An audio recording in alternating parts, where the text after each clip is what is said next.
ನಿಮಗೆ ಬಂದಿರುವಂತಹದ್ದು two of sorts ಬಂದಿದೆ. ಕೆಲವೊಂದು ಇಂಡಿಸಿಷನ್ ಅಲ್ಲಿ ಇರುವಂತಹದ್ದು, ಯಾವುದೇ ರೀತಿಯ ಡಿಸಿಷನ್ ಅನ್ನ ಮಾಡಕ್ ಆಗ್ದಿರಾ ಅಥವಾ ಕೆಲವೊಂದು ಡಿಸಿಷನ್ ಮಾಡ್ದಿರಾ ನೀವು ಸುಮ್ಮನೆ ಇರುವಂತಹದ್ದು ರೆಪ್ರೆಸೆಂಟ್ ಆಗ್ತಾ ಇದೆ ಬಾಟಮ್ ಆಫ್ ದ ಡಕ್ ಅಲ್ಲಿ.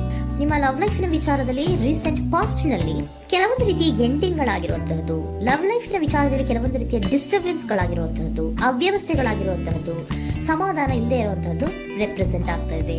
ಯಾಕೆ ಅಂದ್ರೆ ಲವ್ ಲೈಫ್ ನ ವಿಚಾರದಲ್ಲಿ ಯಾವುದೇ ರೀತಿಯ ಪಾಸಿಟಿವ್ ಬದಲಾವಣೆಗಳು ಆಗುತ್ತಾ ಅನ್ನುವಂತಹದ್ದು ನೀವು ಪಾಸ್ಟ್ ನಲ್ಲಿ ನೀವು ನಿಮ್ಮ ಲವ್ ಲೈಫ್ ನಲ್ಲಿ ನೀವು ಆಲೋಚನೆಯನ್ನ ಮಾಡಿದ್ದೀರಿ. ಕೆಲವೊಂದು ಬದಲಾವಣೆಗಳಾಗುವಂತ ಸಾಧ್ಯತೆಗಳಿದೆಯಾ ಅಂತ. ಆದ್ರೆ ಎಂಡಿಂಗ್ ಗಳಾಗಿರುವಂತಹದ್ದು ಯಾವುದೇ ರೀತಿಯ ಸರಿ ಹೋಗಿಲ್ಲದೆ ಇರುವಂತಹದ್ದು ರೆಪ್ರೆಸೆಂಟ್ ಆಗ್ತಾ ಇದೆ.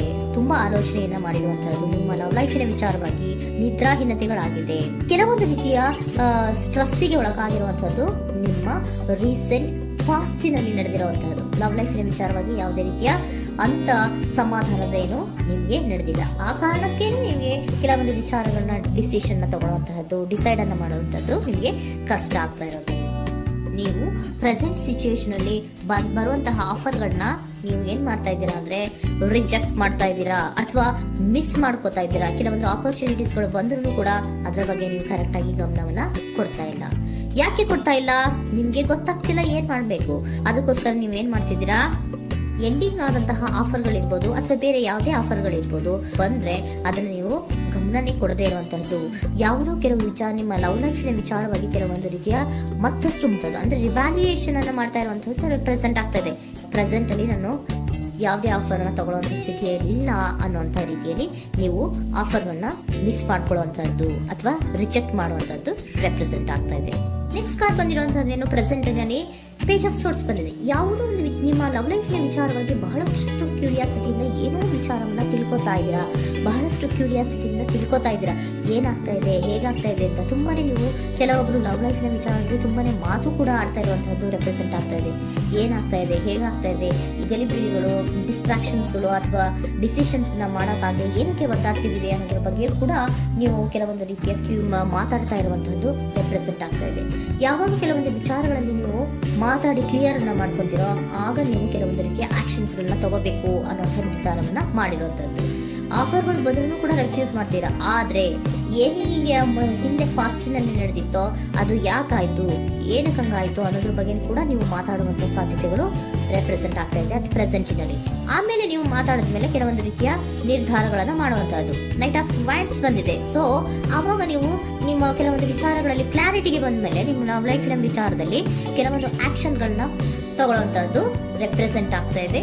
ಹಾಗೆ ಏನ್ ಆಕ್ಷನ್ಸ್ ಗಳನ್ನ ತಗೋತೀರಾ, ಈಗ ಕೆಲವೊಂದು ರೀತಿಯ ಆಫರ್ಗಳನ್ನ ನೀವು ಬಂದಂತಹ ಆಫರ್ಗಳನ್ನ ನೀವು ಏನ್ ಮಾಡಿದ್ದೀರಾ, ರೆಫ್ಯೂಸ್ ಅನ್ನ ಅಟ್ ಪ್ರೆಸೆಂಟ್ ಅಲ್ಲಿ ಮಾಡಿದ್ದೀರಾ. ಈಗಲೂ ಕೂಡ ನೀವು ಬಂದಂತಹ ಆಫರ್ ಅನ್ನ ನೀವೇನ್ ಮಾಡ್ತೀರಾ, ರೆಫ್ಯೂಸ್ ಅನ್ನ ಮಾಡ್ತೀರಾ ಅಥವಾ ರಿಜೆಕ್ಟ್ ಅನ್ನ ಮಾಡ್ತೀರಾ. ಯಾಕೆ? ಸೆಕೆಂಡ್ ಕಾರ್ಡ್ ನಿಮ್ಗೆ ಇಮಿಡಿಯೇಟ್ ಫ್ಯೂಚರ್ ನಲ್ಲಿ ಸೆಕೆಂಡ್ ಕಾರ್ಡ್ ಬಂದಿರೋದು ಯಾವುದು, ಹಾರ್ಮೆಟ್ ಕಾರ್ಡ್ ಬಂದಿದೆ. ಸೊ ಲೋನ್ಲಿನೆಸ್ ಅನ್ನ ರೆಪ್ರೆಸೆಂಟ್ ಮಾಡುತ್ತೆ. ಯಾಕೆ ಲೋನ್ಲಿನೆಸ್ ಅನ್ನ ರೆಪ್ರೆಸೆಂಟ್ ಮಾಡುತ್ತೆ? ಬೇಡಪ್ಪ, ಈ ಜಗ್ಲಿಂಗ್ಗಳೇ ಬೇಡ. ತುಂಬಾ ಜಗ್ಲಿಂಗ್ ಇದೆ ನಿಮ್ಮ ಲವ್ ಲೈಫಿನ ವಿಚಾರದಲ್ಲಿ.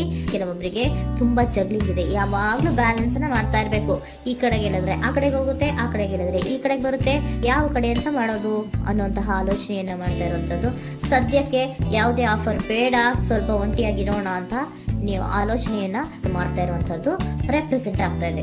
ಮತ್ತೆ ಕೆಲವೊಬ್ಬರಿಗೆ ಕೆಲವೊಂದು ರೀತಿಯ ಕ್ಯೂರಿಯಾಸಿಟಿಯಿಂದ ಏನಾಗ್ತಾ ಇದೆ ಅಂತ ವಿಷಯಗಳನ್ನ ತಿಳ್ಕೊಂಡ್ಮೇಲೆ ಕೆಲವೊಂದು ಆಕ್ಷನ್ಸ್ ಗಳನ್ನ ತಗೊಳ್ಳುವಂತದ್ದು ಕೂಡ ರೆಪ್ರೆಸೆಂಟ್ ಆಗ್ತಾ ಇದೆ. ಯಾವುದೇ ರೀತಿಯ ಭಯ ಇಲ್ಲದೆ ವಿಷಯಗಳನ್ನ ತಿಳ್ಕೊಂಡು ನೀವು ಆಫರ್ಗಳನ್ನ ಅಟ್ ಪ್ರೆಸೆಂಟ್ ರೆಫ್ಯೂಸ್ ಮಾಡೋ ಸಾಧ್ಯತೆಗಳು ಕೂಡ ಕೆಲವೊಬ್ಬರಿಗೆ ರೆಪ್ರೆಸೆಂಟ್ ಆಗ್ತದೆ. ಯಾಕೆ ಆಫರ್ಗಳನ್ನ ರೆಫ್ಯೂಸ್ ಮಾಡ್ತೀರಾ? ನಿಮ್ಮ ಲವ್ ಲೈಫ್ ನ ವಿಚಾರದಲ್ಲಿ ಬರೀ ಜಗ್ಲಿಂಗ್, ತುಂಬಾ ಬ್ಯಾಲೆನ್ಸ್ ಅನ್ನ ಮಾಡ್ಬೇಕು. ಯಾವ ಕಡೆ ಮಾಡ್ಬೇಕು, ಹೇಗ್ ಮಾಡ್ಬೇಕು ಗೊತ್ತಾಗದೇ ಇಲ್ಲ. ನೀವೇನ್ ಮಾಡ್ತೀರಾ, ಸ್ವಲ್ಪ ದಿನದ ಮಟ್ಟಿಗೆ ನಾನು ಲೋನ್ಲಿ ಆಗಿರ್ಬೇಕು ಅನ್ನೋದನ್ನ ಇಲ್ಲಿ ನಿಮ್ಗೆ ಲವ್ ಲೈಫ್ ನ ವಿಚಾರವಾಗಿ ರೆಪ್ರೆಸೆಂಟ್ ಆಗ್ತಾ ಇದೆ. ಈ ಎಲ್ಲಾ ಕನ್ಫ್ಯೂಷನ್ಸ್ ಇರೋದ್ರಿಂದಲೇ ನಿಮ್ಗೆ ಬಾಟಮ್ ಆಫ್ ದ ಡಕ್ ಬಂದಿರುವಂತಹದ್ದು, ಟೂ ಆಫ್ ಸೋರ್ಟ್ಸ್ ಬಂದಿರುವಂತಹದ್ದು. ಸೊ ಇಂಡಿಸಿಷನ್ ಆಗ್ತಾರ ಅಂತ ಏನ್ ಮಾಡ್ಬೇಕು ಗೊತ್ತಾಗಲ್ಲ. ಅದಕ್ಕೆ ನೀವು ಇಲ್ಲಿ ಕುತ್ಕೊಂಡ್ಬಿಟ್ಟಿದ್ದೀರಾ, ನನ್ನ ಲವ್ ಲೈಫ್ ನ ವಿಚಾರವಾಗಿ ಯಾವ ನಿರ್ಧಾರವನ್ನ ಮಾಡ್ಬೇಕು ಅನ್ನುವಂತಹ ಆಲೋಚನೆಯನ್ನ ಮಾಡ್ತಾ ಇರುವಂತದ್ದು, ಹಾಗೇನೆ ಮಾಡುವಂತದ್ದು ನಿಮ್ಗೆ ರೆಪ್ರೆಸೆಂಟ್ ಆಗ್ತಾ ಇರೋದು. ಕೆಲವೊಬ್ರು ರೆಫ್ಯೂಸ್ ಅನ್ನ ಮಾಡಿ ಮುಂದೆ ಹೋಗುವಂತ ಸಾಧ್ಯತೆಗಳು ಇರುವಂತಹದ್ದು. ಮತ್ತೆ ಕೆಲವೊಬ್ರು ಆಫರ್ಗಳನ್ನು ಬರುವಂತದನ್ನ ಬ್ಯಾಲೆನ್ಸ್ ಅನ್ನ ಮಾಡಬೇಕು, ಜಗ್ಲಿಂಗ್ ಅನ್ನ ಮಾಡಬೇಕು, ಸದ್ಯದ ಮಟ್ಟಿಗೆ ಒಂಟಿಯಾಗಿ ಇರೋಣ ಅಂತ ಆಲೋಚನೆಯನ್ನ ಮಾಡ್ತಾ ಇರುವಂತದ್ದು ರೆಪ್ರೆಸೆಂಟ್ ಆಗ್ತಾ ಇದೆ. ನಿಮ್ಗೆ ಏಂಜಲ್ ಗೈಡೆನ್ಸ್ ಏನ್ ಕೊಡ್ತಾ ಇದ್ದಾರೆ, ಡೋಂಟ್ ಸ್ಟಾಪ್. ಇಲ್ಲಿ ಡೋಂಟ್ ಸ್ಟಾಪ್ ನ ಅರ್ಥ ಏನಪ್ಪಾ ಅಂದ್ರೆ, ಯಾವ ಕೆಲವು ವಿಚಾರಗಳ ಬಗ್ಗೆ ಕ್ಲಾರಿಟಿ ಬೇಕು ನಿಮ್ಗೆ, ಯಾವ ವಿಚಾರಗಳಲ್ಲಿ ನಿಮ್ಗೆ ಕನ್ಫ್ಯೂಷನ್ಸ್ ಅಲ್ಲಿ ಒದ್ದಾಡ್ತಾ ಇದ್ದೀರಾ, ಏನ್ ಕ್ಲಾರಿಟಿ ಬೇಕೋ ಅದನ್ನ ಧೈರ್ಯವಾಗಿ ಮುಂದೆ ಬಂದು ಅದನ್ನ ಕ್ಲಾರಿಟಿಯನ್ನ ತಗೊಂಡು ಮುಂದೆ ಹೋಗು, ಅಲ್ಲೇ ನಿಂತ್ಕೋಬೇಡ ಅನ್ನುವಂಥದ್ದನ್ನ ನಿಮ್ಗೆ ಹೇಳ್ತಾ ಇದ್ದಾರೆ. ಯಾವ ವಿಚಾರವನ್ನ ನೀವು ಲವ್ ಲೈಫ್ ನ ವಿಚಾರದಲ್ಲಿ ಏನ್ ಈ ಜಗ್ಲಿಂಗ್ಗಳು ಅಥವಾ ಈ ಬ್ಯಾಲೆನ್ಸ್ ಗಳನ್ನ ಮಾಡ್ಕೊಂಡು ಅಥವಾ ಎಳ್ದಾಟಗಳನ್ನ ಮಾಡ್ಕೊಂಡಿದ್ದೀರೋ ಅಲ್ಲಿಗೆ ಕ್ಲಾರಿಟಿನ ತಗೊಳ್ಳಿ, ಧೈರ್ಯವಾಗಿ ಕ್ಲಾರಿಟಿನ ತಗೊಂಡು ನೀವು ಮುಂದೆ ಆಕ್ಷನ್ಸ್ ಅನ್ನು ತಗೊಳ್ಳುವಂತದ್ದು ರೆಪ್ರೆಸೆಂಟ್ ಆಗ್ತಾ ಇದೆ.